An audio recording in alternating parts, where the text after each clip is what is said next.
বালুকার মানুষের আকাঙ্ক্ষা খুব প্রবল রাস্তাঘাটের জন্য, উন্নয়নের জন্য। আমার জানা মতে তাদের আকাঙ্ক্ষা কেউই পূর্ণ করতে পারে না, কারণ তাদের ওই আকাঙ্ক্ষা, আপনার আকাঙ্ক্ষা থাকলেও তাদের আকাঙ্ক্ষা ছিল আমি পাইনি। তাদের ভিতরে কোনো আকাঙ্ক্ষা ছিল এরকম আমি পাইনি, যার জন্য এলাকায় কোনো কাজ হয়নি, ডেভেলপমেন্ট হয়নি, বালুকার মানুষের কোনো উন্নতি হয়নি বলা যায়। বালুকায় এতগুলি ইন্ডাস্ট্রি হয়েছে, বালুকার লোকজন কাজ পায়, ইন্ডাস্ট্রির চাকরি পায়, উদ্যোগের অভাব, দারুণভাবে অভাব। তাদেরকে যদি প্রথমে চারটা ধরত তাহলে কিন্তু এটা হইত। এখন তারা এত বিশাল হয়েছে, এই শিল্পপতিরা ছিল ছোট আকারে আছে আমাদের এখানে, তারা এত বড় হয়েছে যে তাদেরকে একটা এমপি আর চারটা ধরে রাখতে পারবে না। তাদের সাইজ এত বড়, বোঝাতে পারছি কিনা জানি না, কারণ ছোট থেকে এরা এত বড় হয়েছে যে এখন বালুকা কোনো কোনো শিল্পপতি হেলিকপ্টারে আসে, তাদের টাইম নেই। আমি আমাদের ইসমাইল বলছেন যে আমি চাকরি করিনি, না চাকরি করেছি। আমি 5 বছর 3 মাস চাকরি করেছি।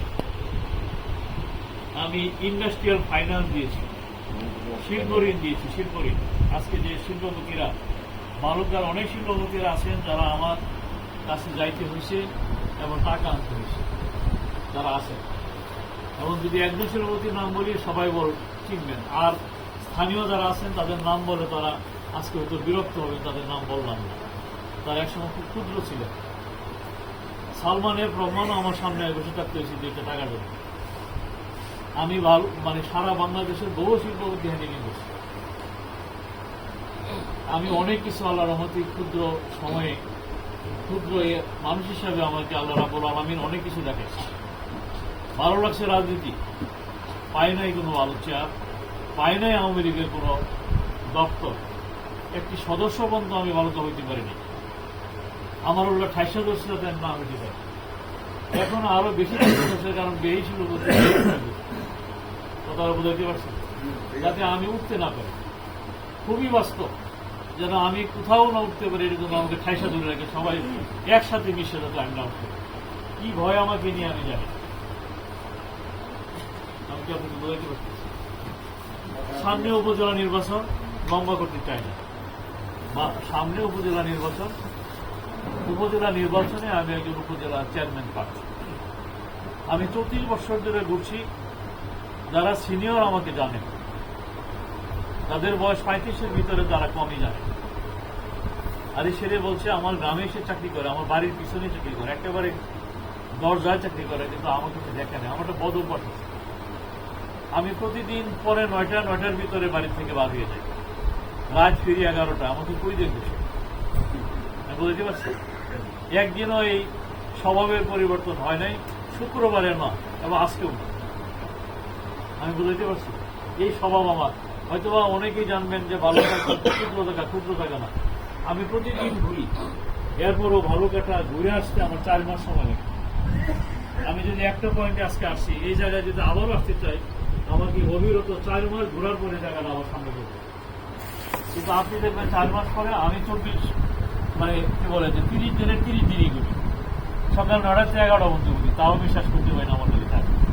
কেউ কেউ আমার ক্রিটিসাইজ করে বলে, আরে ভাই আমি তো দেখি না, তুই থাকে। আমি জাস্ট প্রতিদিনই ঘুরি, এটা তাকে বলে লাভ কি? সে তো আমার 4 মাস পরে দেখছে, তারপরে তো ঠিক। কিন্তু আমি তো প্রতিদিন ঘুরি, যার জন্য তারা আমাকে দেখে। তো তারা বুঝতে পারছেন একজন উপজেলা চেয়ারম্যানের কতদূর ক্ষমতা আমার জানা নেই। ক্ষমতা বলতে কাজের ক্ষমতা, তাই না? কি পরিমাণ ফান্ড তার আমার জানা নেই। তবে আমি অনেকের বক্তব্য শুনছি, যেমন কাজীউদ্দিন আহমেদের বক্তব্য শুনছি। আমি অনেক অনুষ্ঠানে ছিলাম যে আমাকে আপনারা আগামীতে এমপি বানাই, তাহলে আমাদের অনেক কাজ দিতে পারবো, কারণ উপজেলা চেয়ারম্যানের হাতে কোনো ক্ষমতা নেই, কোনো কাজ। এটা অনেকবার আমি তার মুখে শুনছি, জানি না আমি যেহেতু দপ্তরে বসি। তবে আমরা এইবার যাকে সুযোগ নিয়ে, যাকে আমরা এমপি মনোনীত করেছি, আমরা ভোট দিয়ে পাশ করাইছি, আলহাজ এম এ ওয়াহেদ সাহেব, সে কাজ পাগল লোক। তার কাজের ধারা মতে আমি যা বুঝতেছি, সে আগামী 3 বছরের মধ্যে বালুকার কোনো কাঁচা রাস্তা কাঁচা থাকবে না, পাকে করে ফেলবে। আগামী 3 বছরের মধ্যে ক্লিয়ার, কোনো সন্দেহ নেই। আপনারা যে রাস্তা আপনি দাবি করতেছেন যে 3 বছরের মধ্যে পাকা হয়ে যাবে, এর কোনো সন্দেহ নেই, চাইতেও হবে না। কারণ তিনি এরকম উদ্যোগী নিয়েছেন, উনি পারবেন, উনি কৌশল জানেন, উনি পরিশ্রমী মানুষ, এবং উনি এমপি হওয়ার আগে, এমপি হওয়ার সাথে সাথেই আপনার প্ল্যানিং মিনিস্টার, যার হাতে সারা বাংলাদেশের প্ল্যানিং হয়, তার সাথে বিশেষভাবে দেখা করছে, যারা উন্নয়ন করতে হয় তার লগে দেখা করে তার পরিকল্পনা বলে আসছে, এবং সে একসাথে 350 কিলো রাস্তা চাইছে প্ল্যানিং মিনিস্টারের কাছে। বাইরে ইসলাম সে 90 কিলো রাস্তা নিয়ে আসছে 2-3 মাসে, এবং টেন্ডার শুরু হয়ে যাচ্ছে অচিরেই, এবং উনি পারবেন।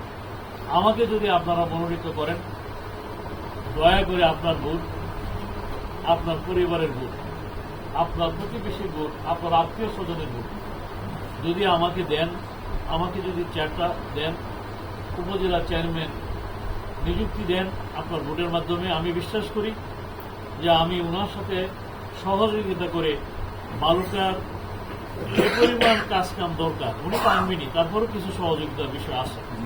আমি ব্যক্তিগতভাবে একজন ইঞ্জিনিয়ার, সহযোগিতা আমি একটু হলেও করতে পারবো। এরকম উনি যদি মনে করেন 300 কিলো রাস্তা চিন্তা করে, আমি তার সাথে অন্তত 25 কিলো যোগ করতে পারবো।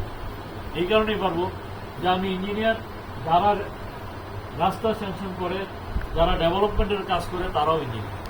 তাকে যদি আমি বলি যে ভাই, ছোট ভাই, কারণ এখন বড় ভাই আর নেই, সার্টিফিকেট অনুসারে আমার বয়স 62 আর ব্যক্তিগত বয়স 65 রানিং, কাজে আমার আর কেউ বড় ভাই নেই।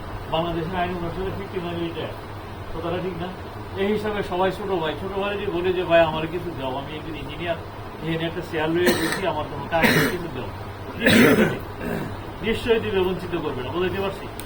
কাজে আমার কাছে স্পেশাল দাবির কোনো বিষয় না, নিঃসন্দেহে আমি আপনাদের কাজ করব। আমি হতবাক হয়েছি, বালুকায় আওয়ামী লীগের অফিস নেই, বালুকা প্রতিটি উপজেলায় আওয়ামী লীগের কোনো অফিস নেই। যে নেতা বসে আছে বলুক তার একটা কোনো অফিস আছে?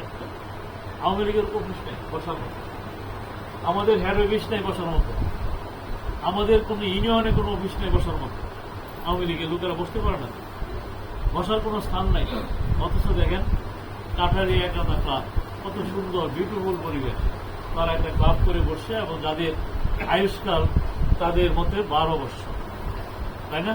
এখানে বসার ব্যবস্থা আছে। অথচ আমরা আওয়ামী লীগ করি, আওয়ামী লীগ ক্ষমতায় আছে গত 25 বছর যাবৎ, আমাদের একটা অফিস বলতে পারছি ভাই। তার মানে আমাদের অনেক কিছু পিছায়া থাকার মতো বিষয় আছে। আমাকে আপনারা দায়িত্ব দেন, আমি বলবো না যে আপনার বাড়ির পিছনের রাস্তাটা আমি করে দিব, এটা বলবো। এই কারণে বলবো না, আমি কখনো কমিটমেন্ট ভাঙি না, আমি যা বলি তা করি, আমি যা বলি তা করি, করবো। আমি কিভাবে বলবো, আমার কর্তারি ক্ষমতা আছে আমি জানি না, এবং আমার জানা মতে কাঁচা রাস্তাকে পাকা করার ক্ষমতা উপজেলা চেয়ারম্যানের নেই, এরকম এখতিয়ারই নেই। তাহলে আমি পাকা কথা কেন্দ্র করতে পারবো? এখতিয়ার নেই, এখতিয়ার আছে কেবল এমপি। পাকা করা কাঁচা রাস্তা দিয়ে কোনো কিলোমিটার সে দিতে পারে, এটা অসম্ভব কিছু না, সে পারে, কিন্তু পাকা রাস্তা দিতে পারে। তবে আমি একজন শিক্ষিত লোক হিসাবে আমি বিশ্বাস করি বালুকা আপনারা মর্যাদাবান হবেন আমাকে যদি একটি চেয়ার দেন, উপজেলার চেয়ার। নিঃসন্দেহে আমাকে আপনারা আপনার কাছে পাবেন, ভাই হিসাবে পান, বড় ভাই হিসাবে পান, সন্তান হিসাবে পান, বা কারো কারো বাবা হিসেবে পাবেন। এবং আমাদের যে এমপি আসছেন, আমি বিশ্বাস করি আপনাদের কল্যাণই আসছে, কারণ একজন অনেক বড় মাপের সে ব্যবসায়ী, অনেক বড় মাপ, যারা বালুকা তার মতো আনবে, বাস্তবিক তার মতো ধনী মানুষ বালুকা নেই। এবং শুধু ধনী না, সে একদিন দুঃখ করে আমার কাছে বলতেছিল যে একজন আমার সম্বন্ধে বলে, আমি বলে এই করি এই করি, সে কি জানে যে আমি প্রতিদিন 15 থেকে 20 লক্ষ টাকা ব্যক্তিগত ফান্ড থেকে দান করি। একটা লোক যদি ধনী 15 থেকে 20 লক্ষ টাকা পকেট থেকে দান করে, মাসে কত হয়? কয়টি হয়? অনেক। কত? হ্যাঁ, কত? তাহলে এরকম একটা লোক পাইছে নাকি? তাহলে আপনাদের চিন্তার কোনো কারণ নয়, আপনারা সবকিছু বিশেষ করে ডেভেলপমেন্ট পাই যাবেন। তবে এমপিকে আমার বলতে হয়, অনেকেই বলে যে তারা এমপি বানাইলাম, তারা তো শুয়ে দেখতে হয় না, ওর কাছে আসে। এটা একটু কঠিন হবে তার জন্য, কারণ সে কাজ পাগল লোক, ঢাকায় করে থাকবে বেশি, আর কাজ আনতে হবে। এলাকায় যদি ঘুরে আর আপনার বাড়িতে বাড়িতে দাওয়াত খায়, তো ঢাকা কাজ আনবে কে? কথাটা ঠিক না ভাই? কারণ যে পরিমাণ পিছাইছি আমরা গত 25 বছরে, সেইটুকু কভার করতে গেলে অনেক সময়ের প্রয়োজন, বিভিন্ন মন্ত্রণালয়ের পেছনে করে। তাই তাকে পাওয়াটা খুব কঠিন হবে। তারপরেও আপনারা অনুষ্ঠান দিয়ে দেখেন, ওনাকে পাবেন। অনুষ্ঠান এই কারণে বলছি যে একটা অনুষ্ঠানে হয়তো বা 2000 লোক 3000 লোক হয়, আর ব্যক্তিগতভাবে দেখা করতে গেলে হয়তো বা 3000 লোককে দেখতে গেলে তার 1 মাস সময় লাগে। কথাটা ঠিক না? কাজেই আপনি আমাকে সহযোগিতা করেন, আপনার ভোট, আপনার পরিবারের ভোট, আপনার প্রতিবেশীর ভোট এবং বন্ধু বান্ধবের ভোট দিয়ে একটু সাহায্য করে দেখেন না। আপনারা তো অনেকেই বুঝছেন না, আরো সামনেও দিবেন। তা আমাকে একবার দেন, দেয়া দেখেন যে স্বাদের পরিবর্তন হয় কিনা। সবারই তো স্বাদ আমরা পাইছি, আমরা পাইছি, আমি পাইছি, দিছি না, আমরা স্বাদ দিছি।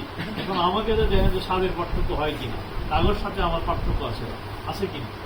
আপনাদের সকলের কল্যাণ এবং মঙ্গল কামনা করে, আগামী উজ্জ্বল ভবিষ্যৎ কামনা করে, আপনাদের সহযোগিতা ভিক্ষাকে আপনাদের সকলের কাছে আমি এই দীর্ঘ সময় আমার সাথে সহযোগিতা করেছেন, এই বলে ক্ষমা চেয়ে আগামী উজ্জ্বল ভবিষ্যৎ কামনা করে আমি আমার সংক্ষিপ্ত বক্তব্য এখানে শেষ করলাম। আসসালামু আলাইকুম রহমতুল্লাহ ওয়া বারাকাতুহু।